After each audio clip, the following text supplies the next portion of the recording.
Vinicius Junior a parlé. Pas en conférence de presse. Pas sur les réseaux. Il a répondu là où ça fait vraiment mal, sur le terrain.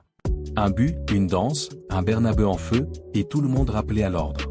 Pendant ce temps, en Allemagne, le Borussia Dortmund s'est fait fracasser, allumé de tous les côtés après une élimination catastrophique. Et au Portugal, Benfica sort de la Ligue des Champions avec les honneurs, mais aussi avec des regrets énormes. Installe-toi, on se fait la revue de presse complète de cette nuit européenne. Vinicius, la réponse d'un patron. Le Real Madrid a souffert, mais le Real Madrid a gagné. Victoire 2-1 au Santiago Bernabéu contre Benfica, et encore une fois, l'homme qui fait la différence s'appelle Vinicius Junior. Kylian Mbappé n'était pas là, absent pour ce match décisif. Et dans ce genre de soirée, il faut un leader, un joueur qui prend le costume de patron. Ce joueur, c'était Vini. Une semaine seulement après la polémique raciste avec Gianluca Prestiani, le Brésilien a choisi la meilleure des réponses, le terrain. La presse anglaise, comme le Daily Mail, ne parle que de ça, la revanche de Vinicius. Revanche sur les insultes, revanche sur ceux qui le critiquent, revanche sur tous ceux qui doutent encore de lui. Il inscrit le but de la victoire, le but qui fait basculer le match et qui met le Real sur la route des huitièmes de finale. En France, l'équipe résume ça parfaitement, Vini danse de plus belle. Et cette danse, elle a une symbolique énorme. Après son but, direction le poteau de corner. Vinicius se lance dans un petit pas de samba, sourire aux lèvres, et tout le Bernabéu explose. On se souvient tous de l'époque où il se faisait siffler par son propre public, où chaque ballon perdu déclenchait des murmures dans les tribunes. Cette époque-là paraît loin, très loin. Aujourd'hui, c'est l'inverse, le Bernabéu est totalement derrière lui. Le contexte a tout changé. Après les insultes, après les polémiques, les supporters madrilènes l'ont pris sous leur aile. Ils ont décidé d'en faire l'un des leurs, de le protéger, de le pousser.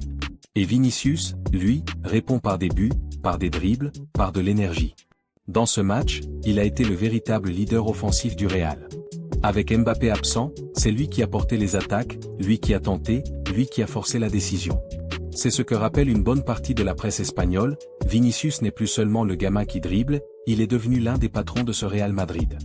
Et au-delà du terrain, son but et sa célébration ont une portée symbolique. Face au racisme, face aux provocations, il a choisi de répondre avec ce qu'il sait faire de mieux, marquer, faire gagner son équipe, et danser. Dortmund se fait démolir en Allemagne.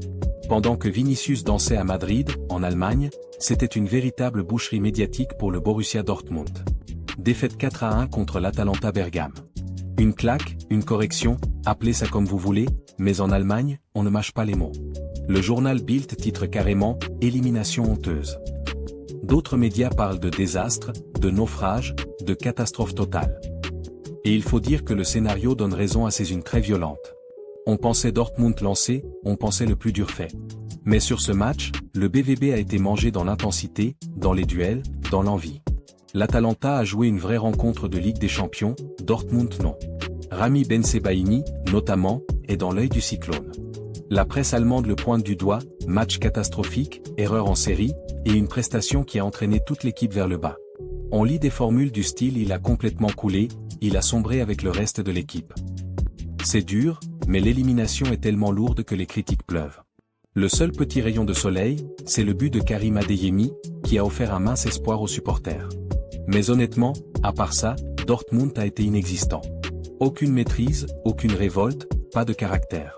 Et pour un club qui se veut candidat au titre, ça fait tâche énorme. Et comme si ça ne suffisait pas, le timing est catastrophique. Dortmund est KO avant le Classiqué, écrit la presse. Samedi, le BVB affronte le Bayern, leader du championnat, avec déjà une grosse avance au classement. On parle même de saison blanche qui se profile pour Dortmund. Plus de Ligue des Champions, la coupe compliquée, et un championnat qui semble promis au Bayern. Résultat, énorme pression sur Niko Kovac. Les journaux allemands le savent, les supporters aussi, il va devoir remobiliser tout le monde très vite. Parce qu'avec une prestation comme celle face à l'Atalanta, le Bayern risque de s'amuser. Benfica sort, mais la presse portugaise est fière.